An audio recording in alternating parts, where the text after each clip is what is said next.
Today, March 13th, marks the anniversary when the Swedish group Ace of Base hit #1 with their song The Sign 17 years ago. Can you believe it's been that long? Back in 1994, the song was on top of the chart according to Billboard magazine's year-end charts. Something that comes to mind when I hear or think of Ace of Base, I remember and I'll never forget hearing their debut album The Sign for the very first time.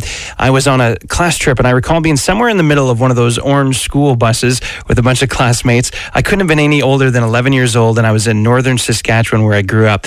A girl by the name of Danny Ivanachko had the cassette and a boombox on the bus, and I had never heard anything like it. I had asked her to borrow it, and I ended up making a bootleg copy of it. It was one of the few bootlegs I actually made, and maybe even the last cassette one that I did, since CDs came to the market very shortly after that.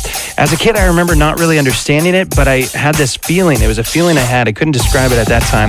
That Ace of Base, like them or not, were ahead of their time. The Lady Gagas of the world, are they bringing the old school back now with some of the songs that they're coming out with today? Or maybe they're just catching up to Ace of Base. We go back to 1994 with Ace of Base and their #1 hit, The Sign. I'm Dustin Jansen, your host. We'll catch you next week, 12 p.m. Don't be late. This is the Dusty Record Shop. See ya.